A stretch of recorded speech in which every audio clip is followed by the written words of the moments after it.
О, пока вы не подумали ничего лишнего. Последнее, о чем тут пойдет разговор, это о политической и социальной инклюзивности. Лично для меня эта тема неинтересна, особенно теперь, когда об этом говорят чуть ли не каждый день. И говоря за доступность, я не имею в виду, должны ли иметь возможность играть в игры люди с ограниченными физическими возможностями, потому что ответ очевиден. Конечно же, должны.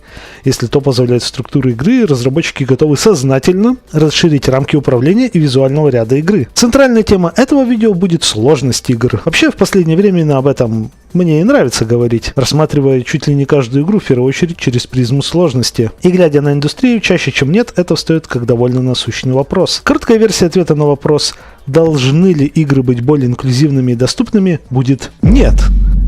Так что, кто просто хотел узнать ответ, те свободны. Ставьте лайки, подписывайтесь, жмите колокольчики, хвалите в комментариях, переписывайте на меня все свое наследство, пожалуйста.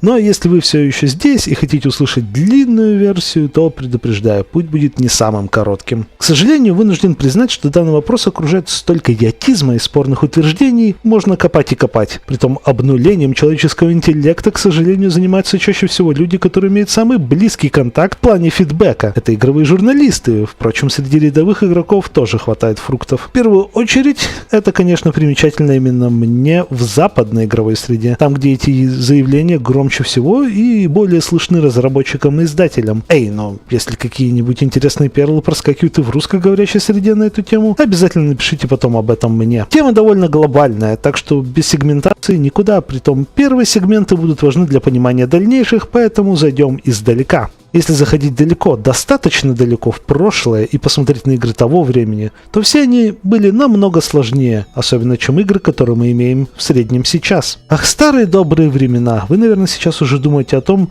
как начнется тирада про то, как раньше трава была зеленее и как разработчики не боялись делать сложные игры, не то что сейчас. А вот и неверно.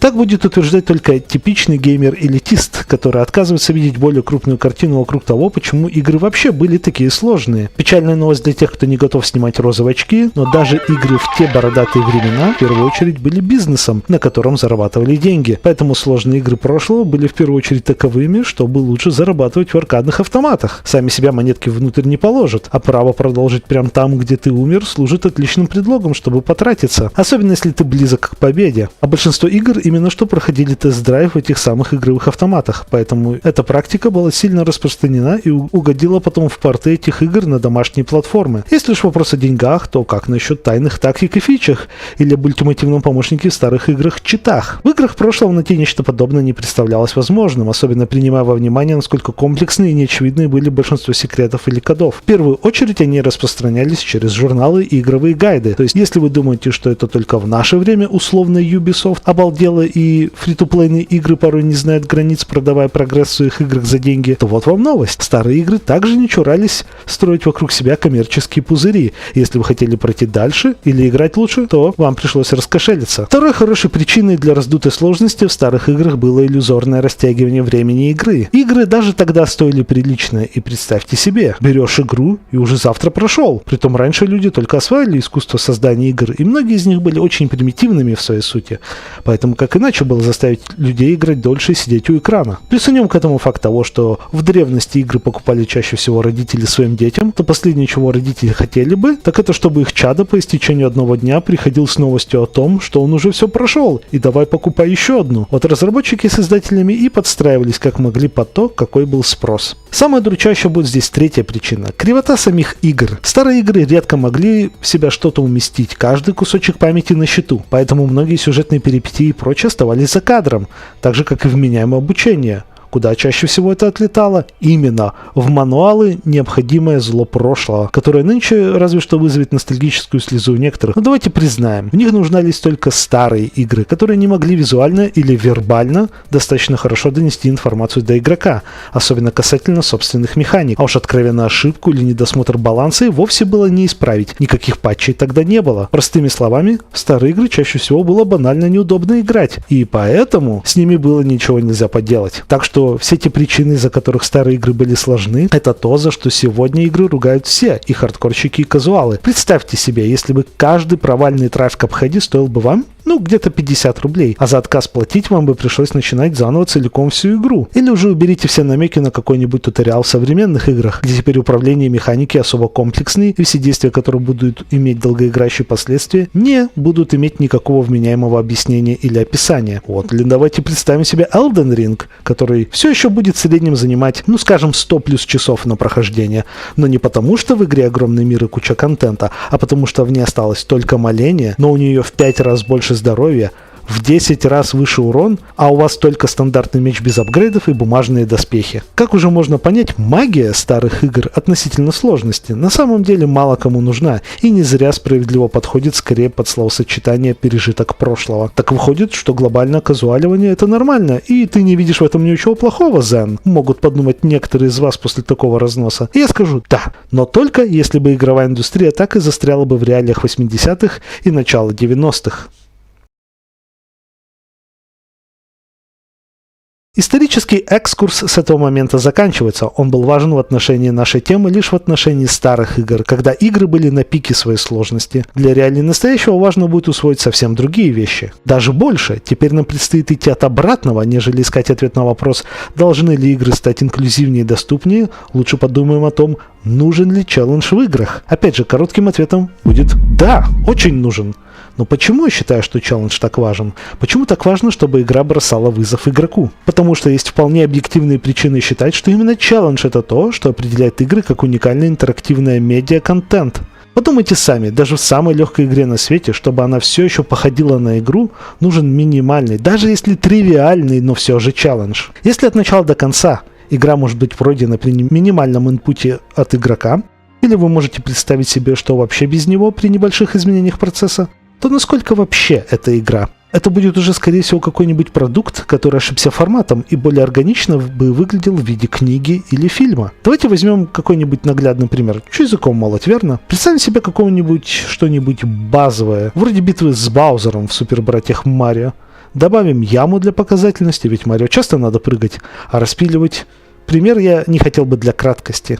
Есть четкая цель, куда добраться, препятствия, что надо одолеть, и инструменты для их преодолевания. А теперь представим, что из-за чьей-то критики надо делать битву с боссом проще. Яма это слишком, ведь уже в комнате есть Баузер со своими атаками. Ладно, убираем. Баузер слишком силен с фаерболами и молотками. Хорошо, пускай просто стоит в конце моста. Баузер иногда прыгает, и это нечестно. Ладно, пусть он вообще не двигается. Понятное дело, конечный пункт это когда Баузер вообще не будет больше на карте. В такой теоретической ситуации мы тут же имеем очевидную проблему. Если нам ничего не угрожает, то зачем весь этот инструментарий, что есть на Марио? Прыгать не надо, приседать не надо. Специально принести на бой огненный цветок, чтобы убить Баузера, а не просто обойти его, тем более не имеет смысла. Чем меньше испытаний, чем меньше вызов игра предоставляет игроку, тем меньше игра, собственно, и похожа на игру. Это был фундаментальный уровень. Теперь передвинемся к другим важным аспектам. Челлендж уникально именно для игр и часто является неотъемлемым компонентом истории и атмосферы. Как это надо понимать? Опять же, как очень интерактивный медиа-контент, где от игрока требуется прямое взаимодействие, очень важно настроить связь между тем, что происходит на экране,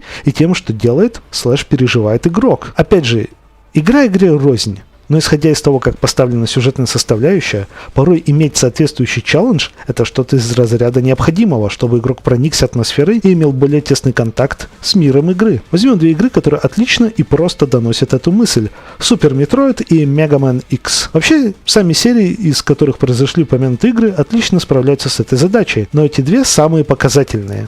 В Super Metroid вы стартуете в максимально незнакомом и враждебном месте. Вы мало куда можете попасть, даже самые стартовые враги для вас смертельная угроза. Только продираясь в этой гнетущей среде, вы постепенно становитесь достаточно сильными, чтобы столкнуться с самыми опасными монстрами, что тут есть, и при этом иметь шанс на победу. В конце же вы сталкиваетесь с Mother Brain, и чтобы одолеть ее, вам в качестве эпитафии ко всей игре приходит посреди боя ультимативный апгрейд, который позволяет вам не просто победить, а уничтожить последнего врага. И в качестве отражения того, кем бы вы были в начале и тем, каким стали сейчас, вы должны бежать обратно к кораблю через все те места, где вы уже были. Но сейчас вы главный хищник на планете и сносите все на своем пути. То чувство триумфа над игрой, что вы получаете в конце, та грандиозная эйфория, что вы испытываете, пробегая круг почета до корабля, возможно, только благодаря той сложности, что вы испытывали до этого. Будь вся игра такой простой, как в конце, когда буквально уничтожаете все чуть ли не взглядом, вы бы не почувствовали какой-либо разницы. Типа, да, теперь мои выстрелы цветастее, но все так же дохнет от одного выстрела, и никто не может меня убить. Все те моменты, призванные вызвать у игрока эмоции, тут же сойдут на нет. В Mega Man X вы же играете за Икса, и от вас требуется остановить мавериков, злобных роботов под предводительством Сигмы. Первый этап обучающий, довольно простой, и тут вы доходите до конца, и вабам! Вам надирают жопу, и у вас нет никакого шанса на победу. Вы остаетесь живы только потому, что Zero, такой же робот, как и вы, но только круче и сильнее, приходит к вам на помощь. Вы унижены, в собственных соплях и говне, вынуждены смириться с фактом того, что вы не пуп земли и даже не сам Сигма, а лишь его шестерка может уделать вас, не особо напрягаясь. И как соль на рану существует Zero, который по первым впечатлениям справится и без вас. С этого момента начинается долгий путь, где Икс не просто пытается стать сильнее, а находит свое место в качестве главного протагониста. По пути вы получаете множество разных апгрейдов, которые облегчают не только бои с некоторыми врагами и боссами, но также и меняет ваш внешний вид. Вы становитесь внушительнее и сильнее. В итоге вы не просто становитесь таким же сильным, как Zero, вы превосходите его. И тот босс, что не дал вам шанса в начале, теперь можно одолеть с вполне существенным преимуществом. Тем самым вы тут же получаете сигнал в мозг. Да, это вы главный герой, а не кто-нибудь другой вроде Zero, и именно вы должны победить Сигму, так как кроме вас на это больше никто не способен. Вы испытываете не только триумф, также получаете удовлетворение того, что вы проходили все это не зря. Все ваши действия стали опорными столпами, по которым вы добрались до конца сами.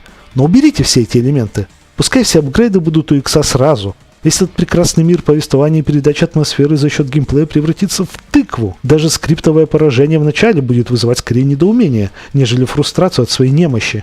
Присутствие в игре Zero в качестве вашего друга и соперника по совместительству внезапно станет бессмысленным. О каком соперничестве и зависти может идти речь, если вы уже сильнее его по всем параметрам, и Zero не может показать чего-либо, чего вы сами уже не умеете. А казуаливание там, где оно не требуется, может сильно навредить игре, и, как видите, не только геймплейно, но и в сюжете. Все еще не убеждены в этой теме? Ладно, тогда я покажу припрятанный козырь. Вернемся опять к Метроиду, но уже не Супер, а к двум другим частям серии, что вышли гораздо позже. Одно будет Metroid Other M, и другая Metroid Dread. У Metroid Other M полно проблем, и их разбор это уже совсем другое видео. И я здесь точно не за этим. Но вот есть проблемка, которая нам очень нужна. События Other M идут аккурат после Super Metroid, который мы уже обсудили. Это та самая Самус, прошедшая огонь и воду и убившая кучу монстров, будучи изолированной на неприветливой планете. И в Other M этот охотник за головами оказывается типичной девочкой-целочкой, которая развешивает нюни по любому поводу. Делу не помогает упрощенный геймплей. Мало того, что сама игра проще, и даже процесс получения апгрейдов чаще всего сводится к тому, что Самус ждет, когда ей дадут разрешение на использование того, что у нее было после событий Супер Метроида. То есть, извините, что? Мало того, что мы имеем персонажа, который ни капли не похож на того, кто пережил все эти события Супер Метроида, так еще вынужден в угоду несостоятельного сюжета добровольно отказаться от инструментов выживания, которые Самус до этого добывала, рискуя жизнью? Да и сами подумайте, что лучше, получать апгрейды, выискивая их самим, или когда вам просто дают их обратно, в качестве того, что вы уже имели? Other M это отличный пример того, как геймплейные достижения и трудности, что вы преодолели из-за них, важны не просто в самой вот этой отдельно взятой игре, но даже в их продолжениях. Разумеется, Other M никому не понравился, и его до сих пор помнят как один из самых худших метроидов по сей день. Играя в Metroid Other M, вы чувствуете себя не в своей тарелке, словно это какой-то дурной сон, а вы застряли в теле самозванца, ну или, вернее, самозванки, которая говорит, что она Самус, но ведет себя иначе и делает вид, что нынешняя опасность не менее страшная, чем те, что были и в прошлом, вызывая у нее чуть ли не посттравматический синдром и депрессию, когда на деле ситуация гораздо проще, а путь к апгрейдам теперь преграждает не смертельная опасность и монстры, а чье-то вербальное согласие, одним словом, уныние. А еще есть Metroid Dread. Самус пережила еще больше говна в прошлом на момент событий Дреда, и в отличие от Other M, эта игра прекрасно это понимает. Чисто с механической точки зрения, начало схоже, как и с любым другим Метроидом, включая Other M. Самус опять забрасывают куда-то, и у нее отнимают все способности. Но тут тебе дают это прочувствовать. Самус опять может легко умереть по неосторожности. Но знаете что? Самой Самус на это наплевать. Нам четко дают понять, что Самус через такое проходила и видала даже похуже. Тем самым любой новичок после отчаянных траев будет наблюдать, как Самус непринужденно ведет себя, словно это какая-то среда, и она просто на работе. В течение игры начинающий игрок все дальше и дальше будет влезать в шкуру Самус. Это такая видоизмененная картина того, как в Mega Man X вы пытались стать как Zero, если не лучше, в то время как ветераны Метроида при виде такой Самус смогут спокойно выдохнуть и сказать себе «Да, это моя Самус». Это отличный показатель того, как важно не терять связь между геймплеем и сюжет-балансом и действиями игрока. Dread ставит правдоподобную картину того, каким должно быть продолжение про персонажа, который прошел через большие трудности и вот-вот столкнется с новыми. Когда же Other M, с другой стороны, это ходячее противоречие, которое в лучшем случае вызовет конфуз у играющего. Как контрпример я хотел бы привести игры про Spyro, которые мне кажутся как раз образцом довольно казуальных игр, которые все еще интересны и круты. Вас никогда не смутит факт того, что игра довольно легкая. Это светлая и радостная игра, а по сюжету вы буквально избранный герой. Ничего удивительного, что вам так просто все дается, в этом вся суть. И раз мы поговорили за продолжение, то воспользуемся случаем и перейдем на еще одну важную тему. Игры должны становиться более челленджевыми и комплексными, особенно в рамках серии, чтобы двигаться вперед и развиваться. Вроде все очевидно, игра с цифрой 2 должна отличаться от игры с цифрой 1, иначе зачем она вообще существует? Более ответственные продолжения развивают формулу из предыдущей игры, когда менее ответственный подход не трогает формулу вовсе, пытаясь отвлечь игрока чем-нибудь другим, разрастаясь вширь. Ну и конечно, если нет никаких идей, как сделать предыдущую формулу интереснее, ее всегда можно заменить другой, оставив предыдущих персонажей, но обычно это значит обнуление прогресса и переход в другой саб-жанр, если не в жанр целиком. Серия Crash Bandicoot служит отличным примером только что сказанного по всем фронтам. Naughty Dog, даже создавая оригинальный Crash, понимали, что просто бегать и прыгать этого мало. До PS1 таких платформеров уже было завались, поэтому в дело вступила новая 3D-перспектива. На тот момент совсем новая и неизведанная земля. Mario 64 выходил с первым Crash буквально параллельно. Вы уже не должны просто шагать слева направо и время от времени прыгать.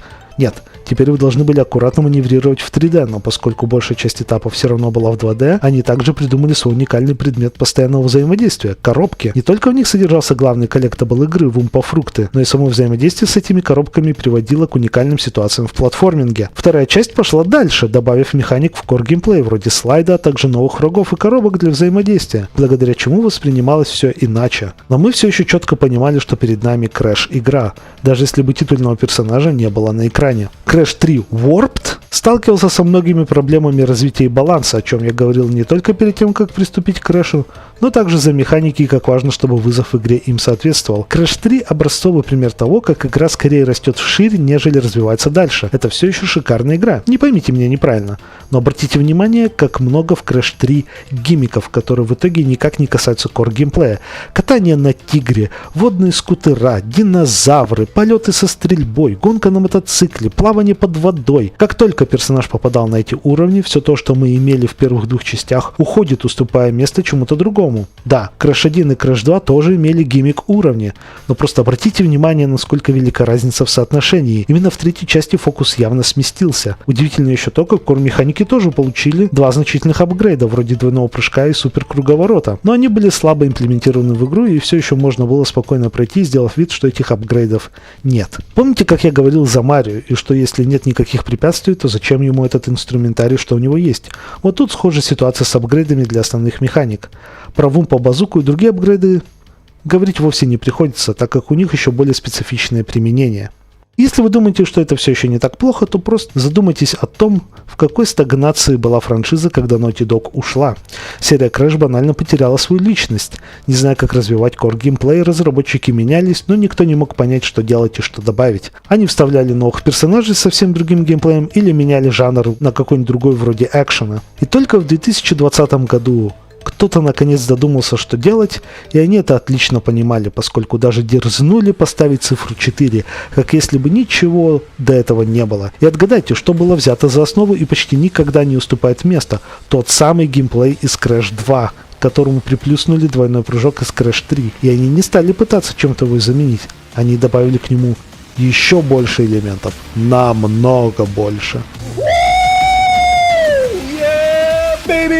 That's what I've been waiting for. That's what it's all about. Целый отряд масок, и каждый из них каким-то образом взаимодействует именно с кор-механиками персонажа, нежели просто берет и отодвигает его в сторону. И да, благодаря этому Crash 4 запросто стал сложнейшим в серии, но тяжело отрицать, что именно Crash 4 стал true сиквелом спустя 22 года после третьей части. Но Zen, возразите вы, как же так? Есть много хороших продолжений, но чаще всего они проще того, что было раньше. Да, все верно, но тут также надо посмотреть с немного иной перспективы. Давайте возьмем две игры одной франшизы. Одна будет у ее истоков, а другая будет самой свежей на сегодняшний день.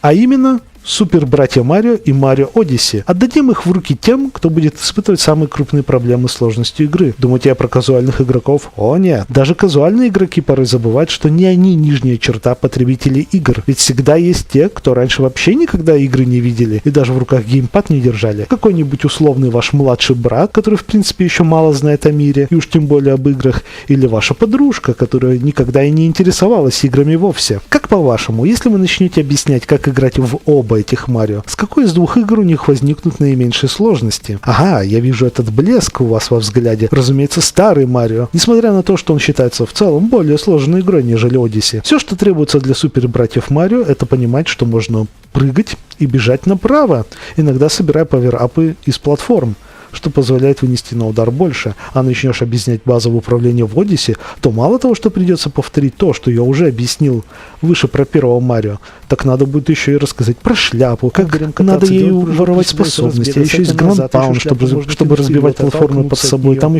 если в случае с Супер Братьями Марио ваш брат или девушка уже худо-бедно добиваются прогресса, то от Марио Одиссе у бедного брата уже, наверное, загорелась голова, а девушка уже нашла себе нового парня, когда вы еще не начали объяснять, как меняется управление за Марио, когда тот становится динозавром. Видите, даже если сама игра в итоге будет не такой сложной для развития серии, нет, даже для развития жанра очень важно добавлять новые элементы, делая то самое глубочайшее ядро геймплея более комплексным и сложным для понимания. И как видно из примера, это полезно как для хардкорщиков, как в случае с Crash 4, так и в случае с более казуальными 3D-платформерами вроде Mario Odyssey. Отказ от вроде бы столь простой истины, на мой взгляд, является причиной грехопадения некоторых жанров. В частности, на мой взгляд, это касается мультиплеерных соревновательных игр и более показательно вредит файтингам, которые сильно потеряли в популярности после окончания эры PS2. Нынешние файтинги опираются скорее на свое известное имя или какой-нибудь ростер с уже известными персонажами, нежели на развитие механик. Наоборот, механики упрощаются в надежде охватить аудиторию побольше. Но вот в чем загвоздка. На бумаге такое отношение должно приносить больше денег. И на старте так оно и будет. Но файтинги сильно зависимы от долгосрочной привязки игрока, как и другие мультиплеерные забавы. Умирает онлайн, умирает игра. Я вижу прямую взаимосвязь с тем, как падает уровень порога вхождения и скилл потолка, с тем, как быстро нынче умирают файтинги и как тяжело ему держать аудиторию. Скилловый игрок чаще всего теряет интерес, потому что ему приходится иметь дело с более простой и обрезанной версией того файтинга, в который он играл до этого, а значит, ему просто не так интересно играть, и он быстро забросит игру. А что касается казуалов, дело в том, что в отношении таких игр казуалы так или иначе быстро забрасывают подобные забавы, так как даже при минимальном потолке их все равно будут размазывать игроки посильнее, а если сделать так, что скилл не имеет значения, то скорее всего это не очень-то и хорошая игра. То есть даже последний казуал не будет в восторге от игры, которая толком не будет награждать его за проявленные навыки, просто потому, что его соперник еще больше казуал. Комбо-листы нищают, механики сокращаются. На сегодняшний день файтинги все меньше напоминают шахматы на стероидах, как это любили говорить раньше, и все больше походят на премиальную версию игры в камень, ножницы, бумага. Кто-то может сказать, что в нынешних файтингах хватает комплексных персонажей, которых трудно освоить, но по мне так это лишь подчеркивает проблему. Никто в здравом уме не будет тратить свое время на освоение трудного персонажа, когда в этой же игре есть персонаж гораздо проще, и он позволяет добиться тех же результатов, если не лучше. Итак, теперь мы точно знаем, что челлендж и сложность важны. Если не в общем, то хотя бы должны быть заложены в ядро игры. Но вот о чем еще стоит поговорить. Вот расписываю я всякие разные аспекты этой темы, когда ответ вроде бы прост, и так сильно затягивать с темой не надо. Ведь в играх уже издревле существует выбор сложности. Типа выбирай, что тебе нужнее, и дело с концом.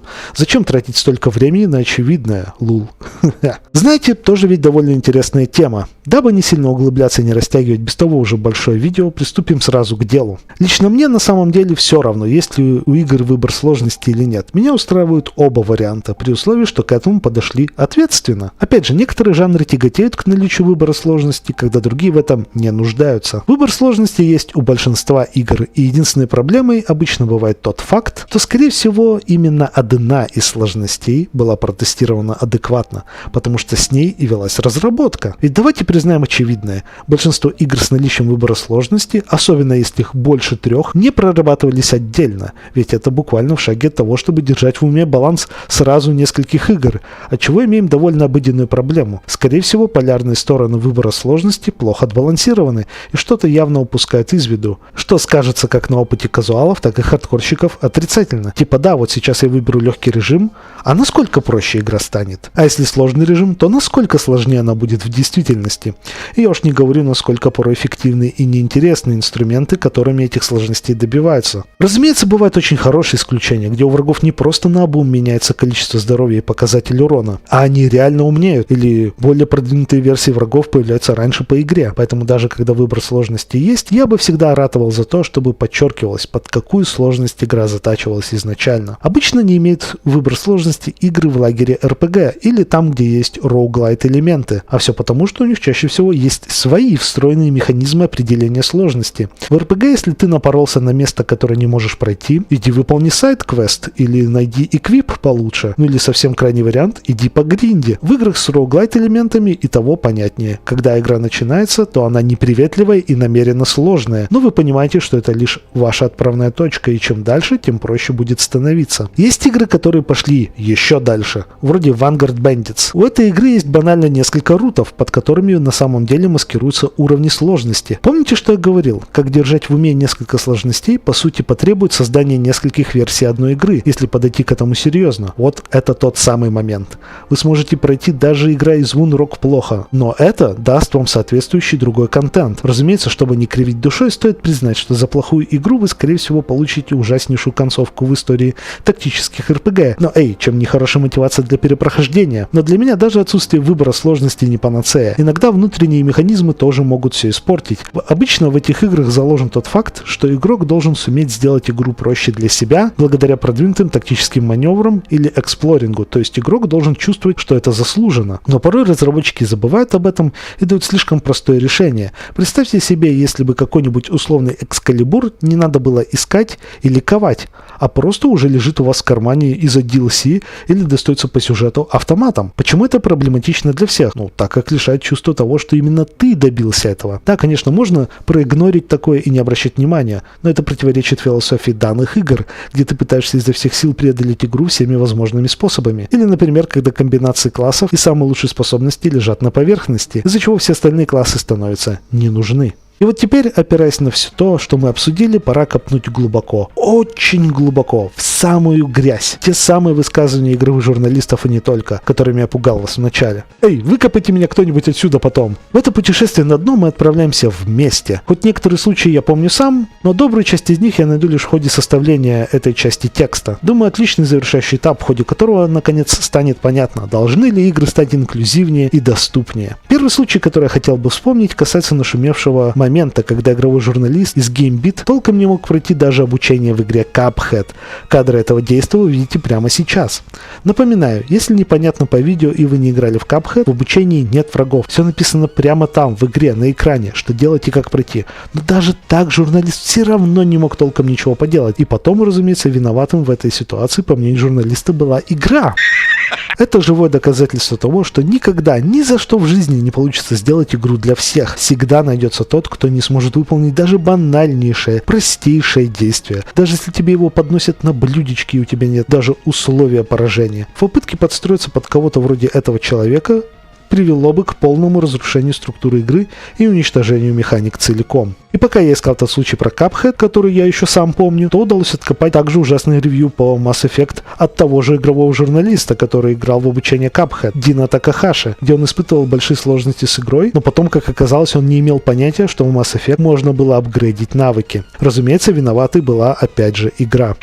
Господи, как таких гениев только земля носит. Последним в эту категорию я внесу общий человеческий плач от индивидов в Твиттер по поводу Elden Ring. Я помнил только один забавный твит, но начнешь копать и берет ужас. Большинство, разумеется, хочет easy мод или fun мод. Жалуются на то, что они уже платят за игру $60, и им приходится опять работать вместо того, чтобы играть и веселиться. Первое, что приходит на ум, это то, что они вообще нахрен забыли в Elden Ring тогда. И вот поэтому так важно было бы обсудить некоторые вещи до этого момента в видео. видео. Помните разговор за сложности и почему порой, исходя из своего жанра, игра может даже не иметь выбора сложности вовсе? Это отличный пример, что даже будучи самой легкой Souls игрой из существующих, где ты можешь сломать игру вдоль и пополам, даже кнопки нажимать не надо, и все равно победить, используя самые разные довольно очевидные механики игры, вроде фантомов или призыва помощи других игроков, все равно этого мало. У этой ямы нет дна. Таким игрокам никогда не угодить, и, на мой взгляд, даже не стоит пытаться.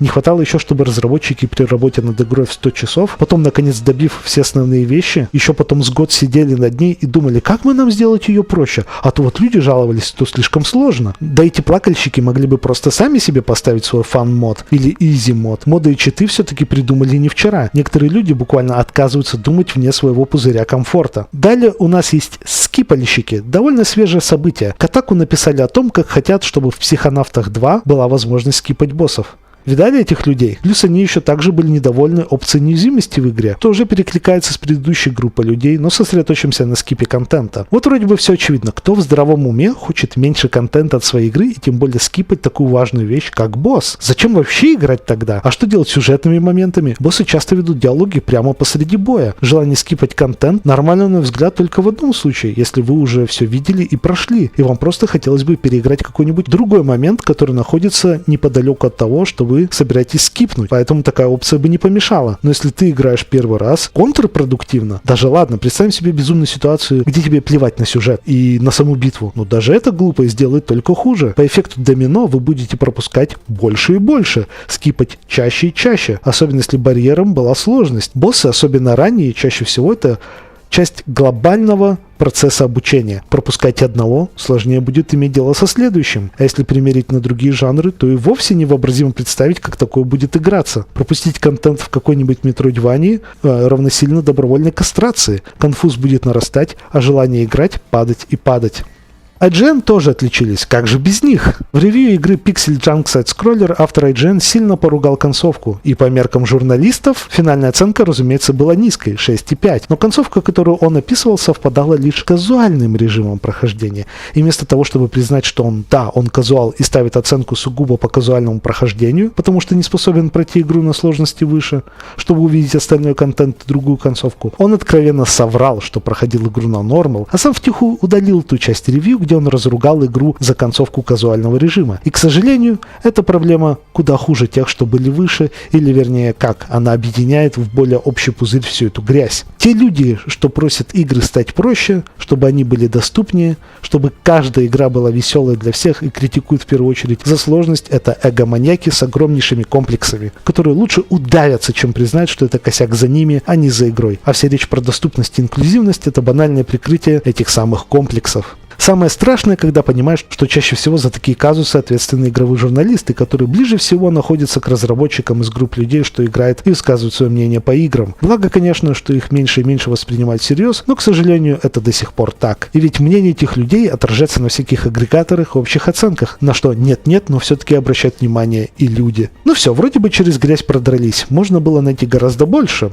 но думаю, этого достаточно, чтобы оценить общую картину. Должны ли игры быть инклюзивнее и доступнее? Ответом будет нет. После всего того, что мы с вами прошли здесь, очевидным должно было стать одно. Отдельно взятая игра никогда не сможет угодить всем. Попытка пойти наперекор логике данного аспекта, скорее всего, приведет или к неудаче, или к сомнительным результатам, которые в итоге не оправдают брошенных на это усилий. И в этом вся суть. В наше время стараться делать игры инклюзивнее и доступнее в плане сложности — это война с ветряными мельницами, ведь проблема уже давно решена. На микроуровне игры не инклюзивные и всегда имеют порог вхождения, недоступный всем. Но на макроуровне игры имеют инклюзивность и доступность, превосходящую даже многие другие форматы. Остается просто выбрать правильную игру, которая изначально была сделана с нужным уровнем доступа инклюзивности для вас. Игры существуют уже давно, и среди них полно очень сложных, прямо зубодробительных, но в то же время и совсем простых, где достаточно просто двигать пальцем по экрану или принимать решения в диалогах и более ничего. Осталось только, чтобы это наконец дошло до всех, что притягивать одеяло в плане доступности — это портить веселье другим. Нет смысла просить сделать простую игру сложной,